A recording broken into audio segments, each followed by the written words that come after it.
Hey everybody, it's Mary again.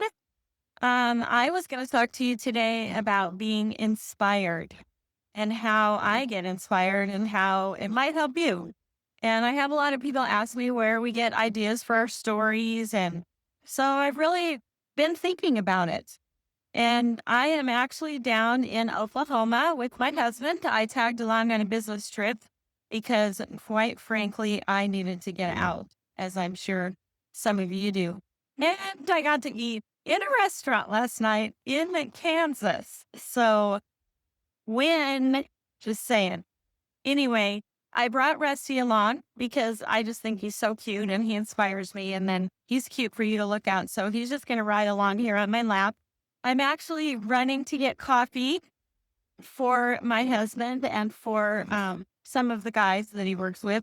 And so I'm just going to try to do this while I'm driving. It sounded kind of fun. Hopefully my video doesn't plunk out to the floor, but I really have been thinking about this, like I said, and it, I think I realized that there's about 4 steps, I would say, in my humble opinion, just for myself, of being inspired that I came up with. So I'm not going to lie, during this last few months, I've been in a funk. I have been uninspired. And you would think that having all this time to be inspired would cause inspiration, but it's been a challenge. So that also made me really think about this process and how this works, and I don't know, I just hope it might help just one of you, and that would be worth it. So first of all, I want to say that I realized one of the biggest things for me is being out talking to people, out having experiences. But being out can also include reading stories, reading a lot of stories. And you can't see my shirt today, but it's the Kentucky Derby shirt. Most exciting 2 minutes of sports. Because why? Because the Kentucky Derby inspires me. It's all about a dream and these horses and the dream of that win and the hard work leading up to it. But I feel like when I'm out amongst all of you guys and listening to your stories and really listening with my heart so that I understand what matters to other people and what matters to other people's hearts and what's important, that inspires me. And yesterday we drove through Kansas, and then this morning we drove through Oklahoma partway, and just looking at cows, looking at farmland, looking at America, understanding what we have here and all that we get to do, it inspires me. So I guess that's the first thing that I want to say, that step one, if you want to be inspired, is to look out of yourself and see the world that you live in and listen to other people's heart and listen to their stories, which leads me to the second step of inspiration, which is a small one. And I feel like a lot of us just don't do it sometimes. But when we have just the tiniest idea of something that we want to think about later, that we want to hold in our heart, that we want to address at some point with ourselves or with somebody else, we have to write it down.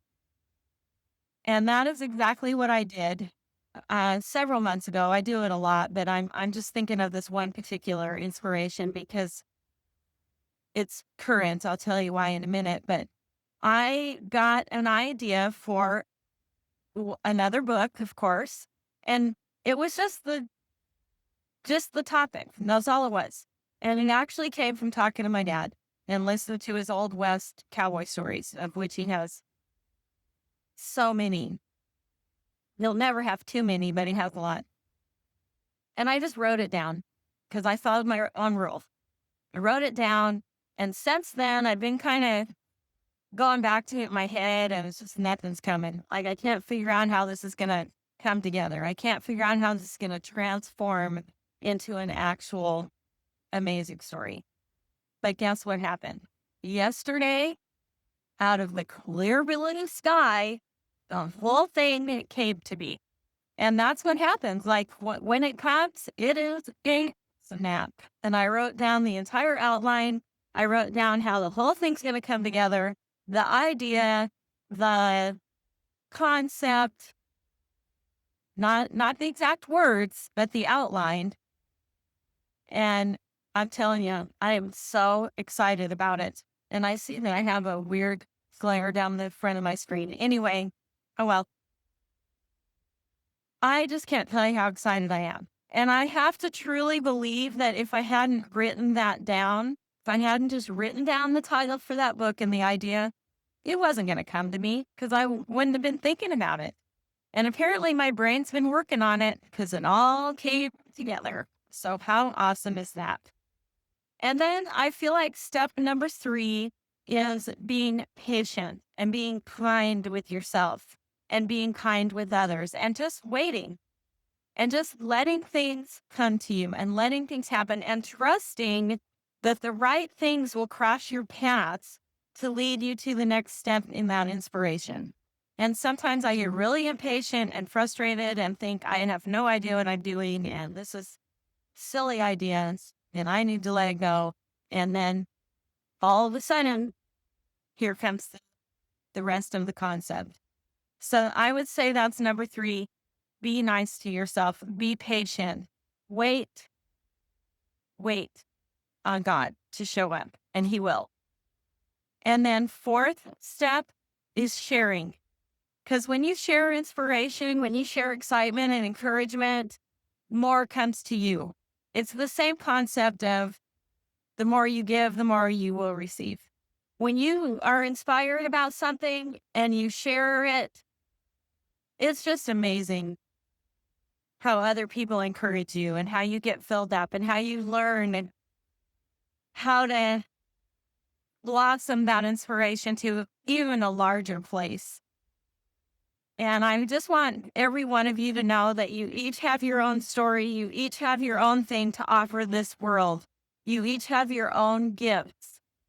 And every single one of you inspire me in who you are and what you do. And I just feel very strongly that we all have to share what we're here to share.